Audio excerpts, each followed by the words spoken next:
Now, the central bank, the elite, they are in trouble. They were pushing this event. They thought they were going to get the U.S. to collapse under the weight of the central bank debt. They thought they were going to bring the economy to its knees. That didn't happen. They thought the market was going to fall to 10, 9, 8, 5,000 points.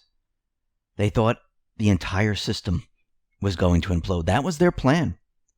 Of course, there were many other things they were going to push, but their major plan here was to weaken Trump by having the economic system completely fall apart.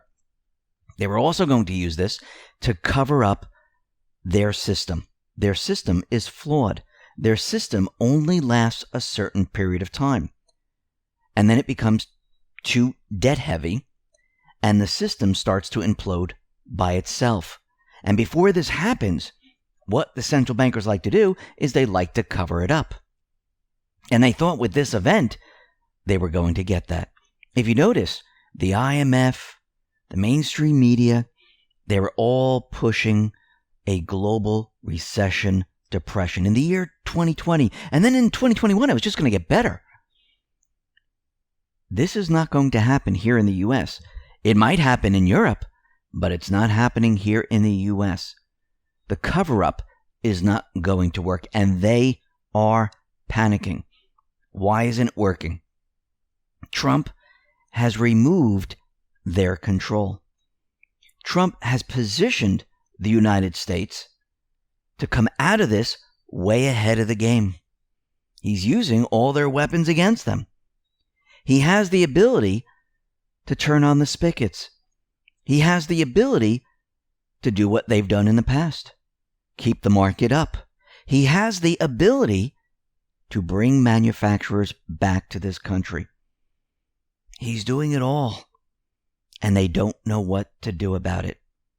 They are panicking, not just in D.C., all the way up to the Rothschilds, because they don't know how to cover up what's about to happen.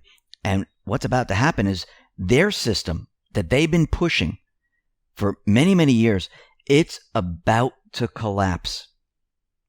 And it's going to collapse all around the U.S. People are going to take notice. Is it going to collapse tomorrow? Most likely not. Eventually, it's going to come down. And you're going to see they're going to start to backtrack now. Because as the U.S. opens up, comes online, the market's going to go up. Those people that applied for unemployment, those benefits, they're now going to get back to work. The jobs are going to start opening up once again. And with the small business loans and everything else that's being pushed out there using the central bank weapon against them, the economy is going to come back online. And like Trump said, there is a lot of pent-up demand. People have been sitting around doing nothing. They're going to want to go out. Once they get back into their job, they're receiving their paycheck, all of a sudden, you're going to see a lot of things change. Now, remember, in June, the USMCA comes online, which is going to create a lot more jobs. And with Trump, where he has the Defense Production Act, he's going to be bringing a lot of companies back to the U.S. at the same time. Now, we know that the Washington Post, they've been pushing this fake story about Trump's name on the check. It's going to delay it. People aren't going to get it. But the majority of people, they receive it through direct deposit. Very few people receive the check. Is it going to be delayed? No. Even the IRS is out there saying this has no effect on it whatsoever. It was a fake story. It's already debunked. And we know that Trump is using all the weapons against the central bank, against the deep state, against the mainstream media, and he's allowing people to get back on their feet. Now, we know they need more funds and they want Congress to get on it because there's a lot more businesses that are getting ready to open up where they're saying, you know something, we need help. And I do believe that Trump wants to send a second round to every single person. Steve Mnuchin, he tweeted this out. The Paycheck Protection Program is supporting over 1.6 million small businesses in all 50 states. Congress should provide more funding now to keep PPP going. And he's absolutely right. What is Congress doing right now?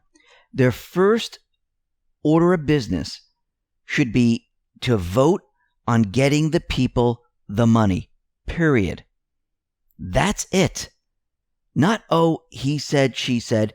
They should put all that aside and say, this is the bill. The money must go to the people, period. But they just can't bring themselves to do it. Trump tweeted this out. Today, people started losing their jobs because of crazy Nancy Pelosi, crying Chuck Schumer, and the radical left.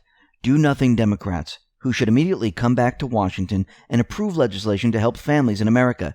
End your endless vacation. And it's funny because when they asked Nancy Pelosi, don't you think the money should go to the people? Shouldn't you just go in there and vote on that? She couldn't answer it. She stumbled over her own words, and you couldn't even make sense of what she was saying. Trump, the Patriots, they are now leaving it up to each state to bring their states online. They set up guidelines, which means businesses are going to start opening up. Beaches are going to start opening up. Parks are going to start opening up. We're going to see the return of sports, which means the economy is about to move forward. Now, very interestingly, we see the market, and Trump uses this as a gauge because you have to understand the mainstream media, the central bank, over the many, many years, they pointed everyone to the stock market, and this is how they gauge the economy in a central bank illusionary economy. So Trump has been doing the same exact thing. He's been pointing everyone to the stock market. Now, is that the real gauge of the economy? No, it's completely manipulated. But he's letting everyone know, look, the market wants to go up. It is going up. It's not going down. It's going back up. And we need to get everyone back to work because the economy is going to do really, really well. Now, why does he want this to happen right now? Because it's part of the plan. He knows if he opens it up right now, brings us into the summer, the economy, once the USMCA starts to kick in here, the economy will look incredible in November. He understands this. Plus, during this period of time, what else does he want to do? He wants to get those people on the board of the Fed. Why? They are going to restructure it. They're going to prepare it. They're going to get it ready for sound money. They're going to get everything ready and prepared to finish the entire pivot, the entire transition into the new economic system. And if he can't get these people there, it's going to delay it. And he doesn't want it to be delayed. He wants it to happen right now because he knows once he wins the election, that next part of the plan is going to be bringing us into a new system. And this is what the central banks are really panicking about because they don't want the world to see an economy without a private Western central bank. They don't want the world to see an economy that is backed by sound money. Because once the world sees this, once the world recognizes that, wow, they're doing a lot better. Look at their manufacturing. Look how these people are thriving. We should do the same thing. They don't want countries to see this. Now, remember, once this event's over, Trump's going to go ahead and make the trade deal with the UK. Boris, he's going to finish separating the UK from the EU. Everything is about to change, and the central bankers don't want anyone to see this. And does it mean they are not going to try to stop it? Of course, they won't stop until they're destroyed. They'll continually do this over and over and over to try to get their way. They don't know how to stop because they're fighting for their lives. They're fighting for control. They don't want to lose it. Once you lose it, very difficult to get back because once you lose it and you see a country doing well and other countries catch on, well, the jig's up. The whole thing falls apart. And this is what they've been trying to stop. But I do believe the Patriots have the upper hand now. They hold all the cards, and they're pushing the central bank